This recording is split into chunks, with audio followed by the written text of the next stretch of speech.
The career में आप सभी मित्रों का स्वागत और अभिनंदन।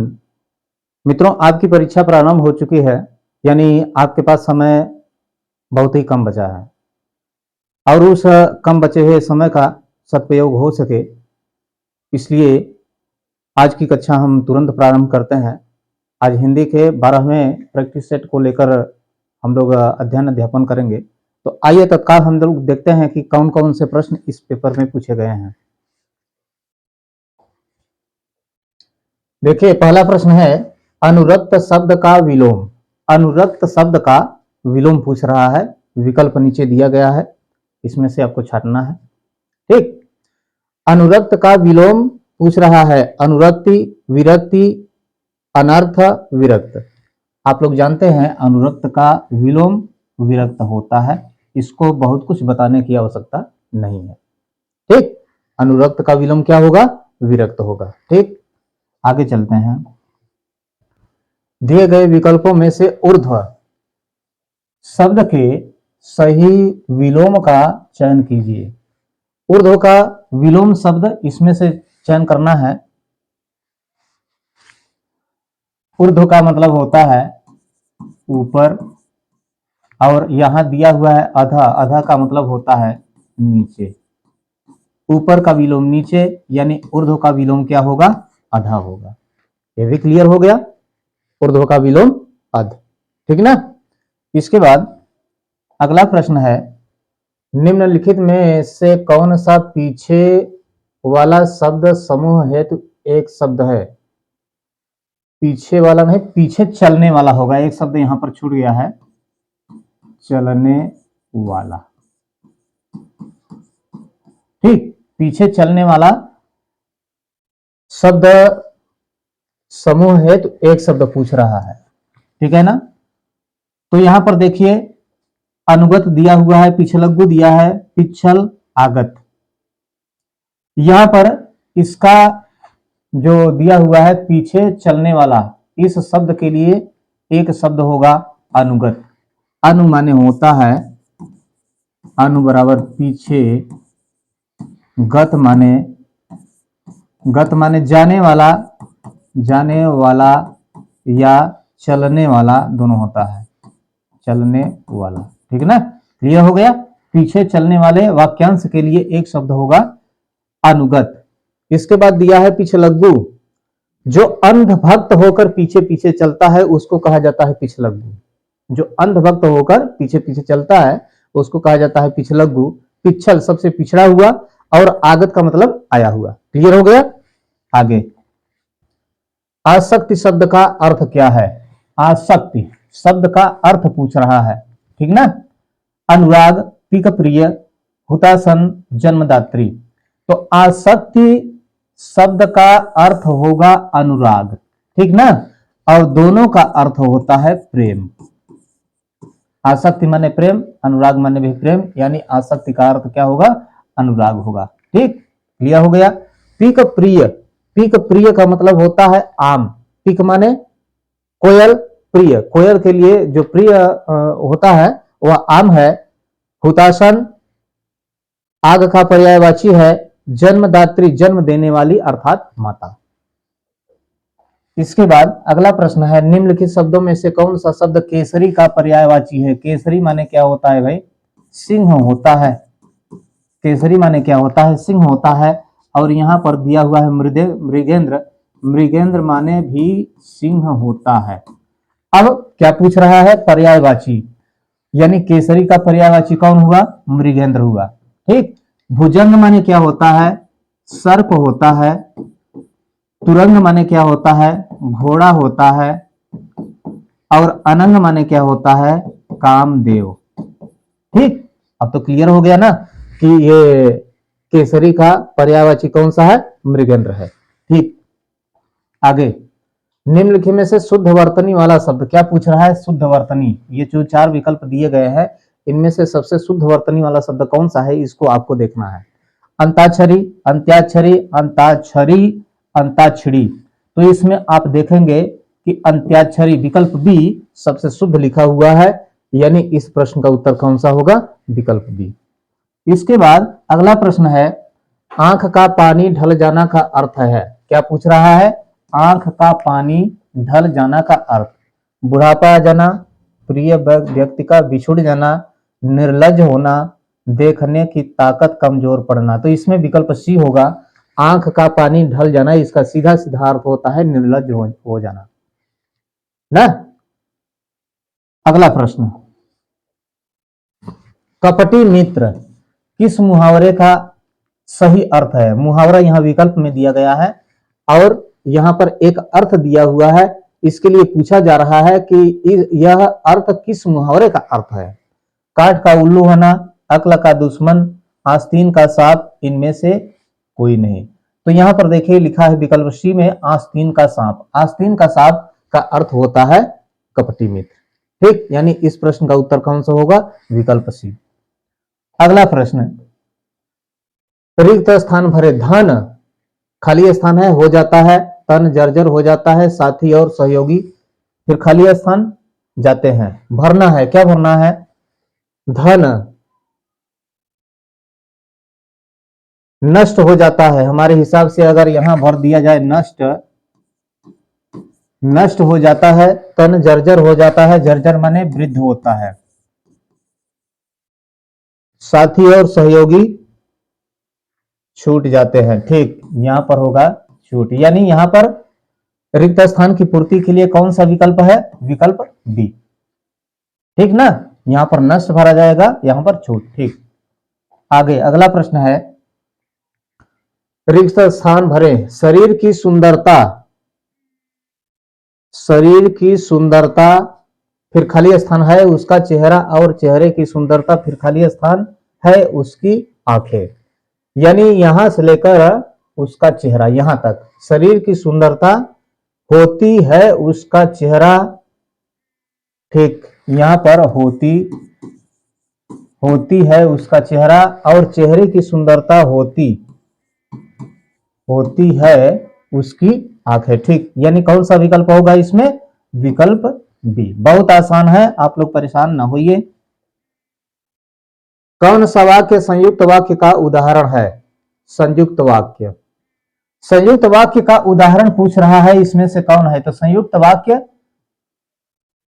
संयुक्त वाक्य का पहचान क्या है, थोड़ा हम इसको देख लें। और तथा,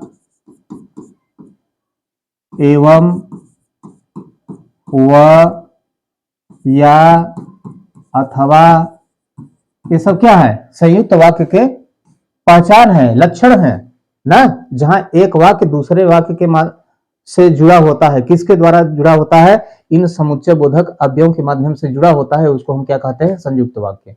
तो यहां पर देखिए इन लक्षणों में एक लक्षण यहां पर दिखाई दे रहा है, वह आया और गया।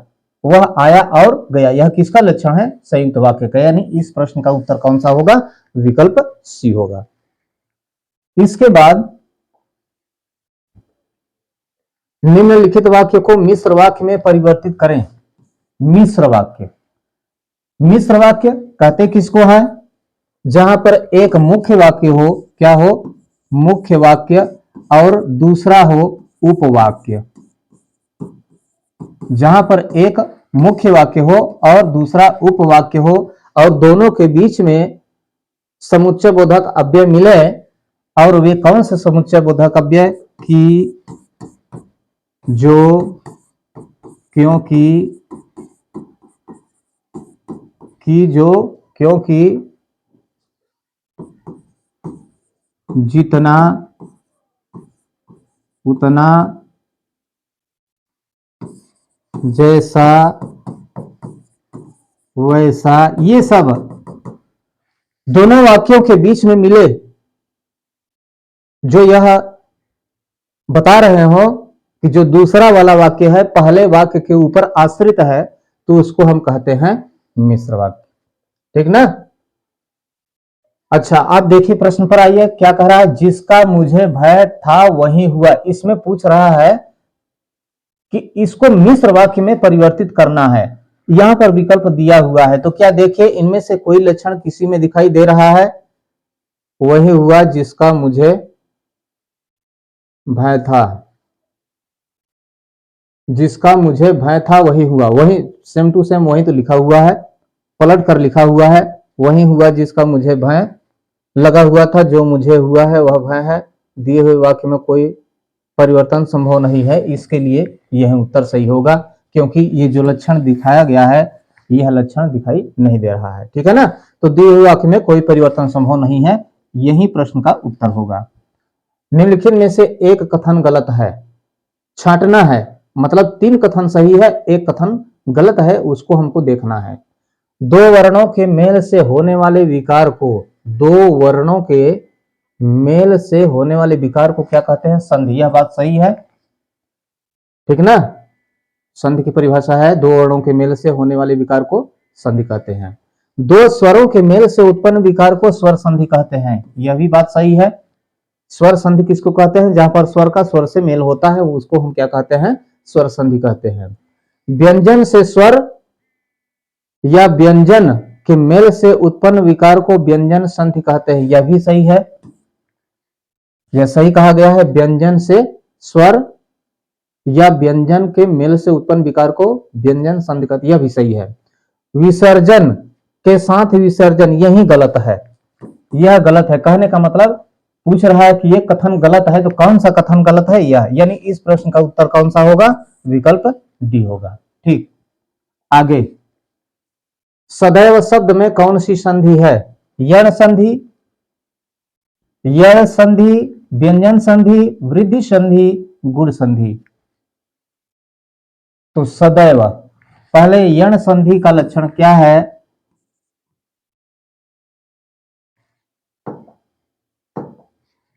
य व र, इसमें तो है नहीं, यानी यह नहीं है।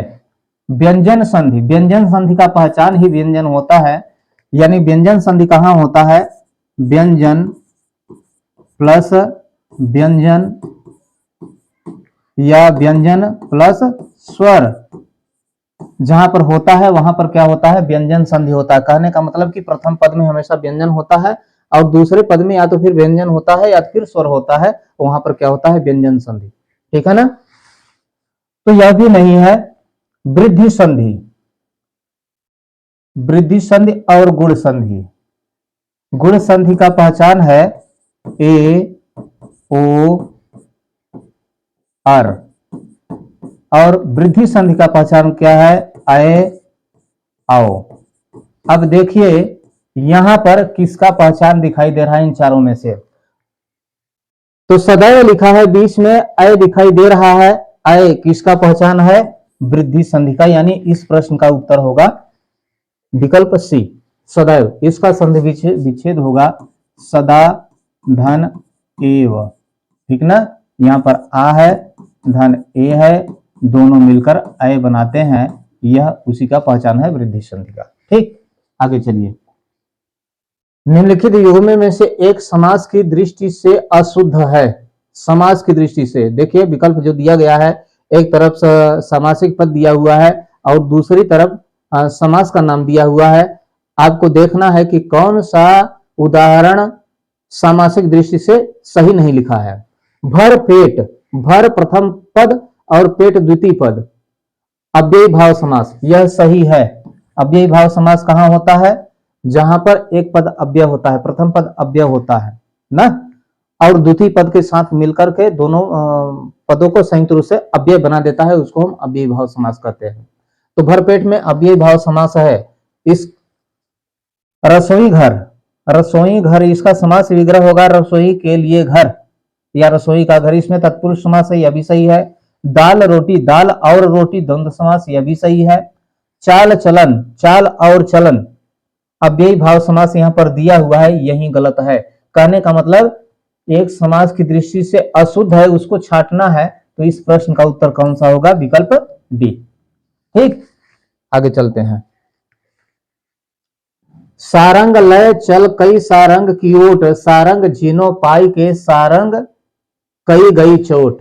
सारंग लय, सारंग माने सुंदर रंग, इस सारंग माने सुंदर रंग, लय माने लेकर, चल चला, कई सारंग, कई सारंग चले, सारंग माने यहां पर होगा हिरन,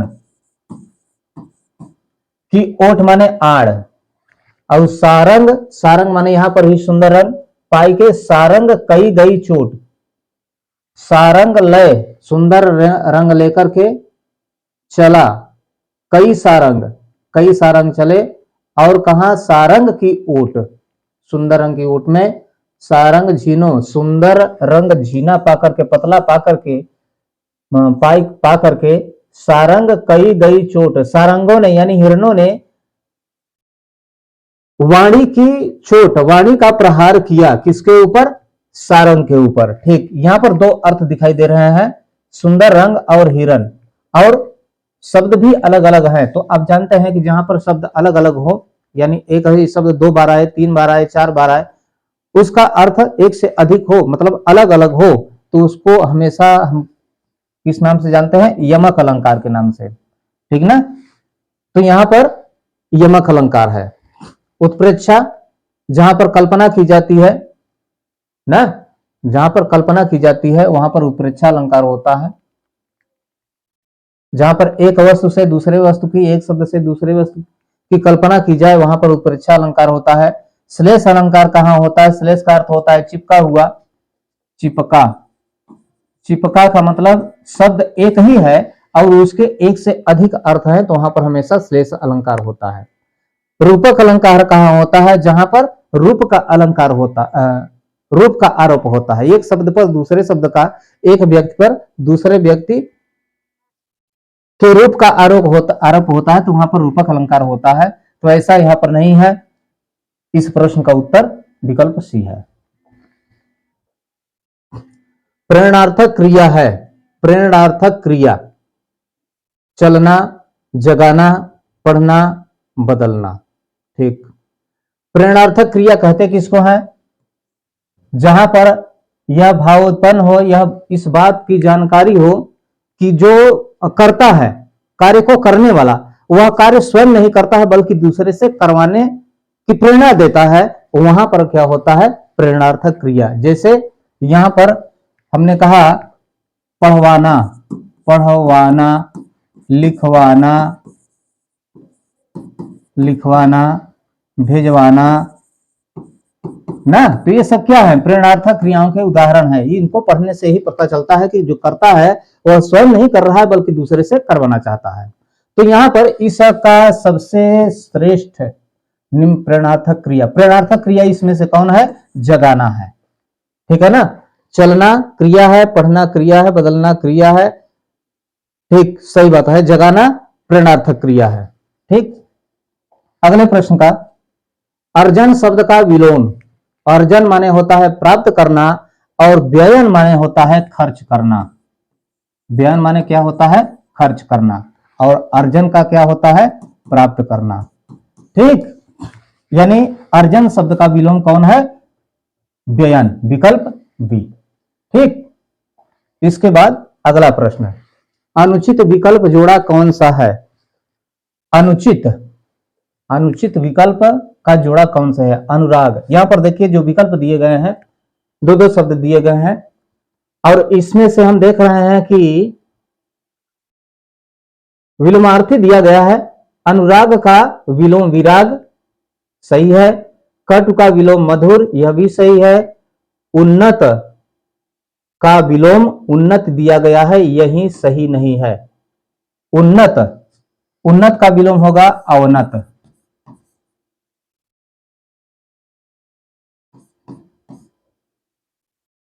उन्नत, उन्नत नहीं, यहां पर उन्नति होगा। उन्नति का विलोम, उन्नति का विलोम अवनति होगा।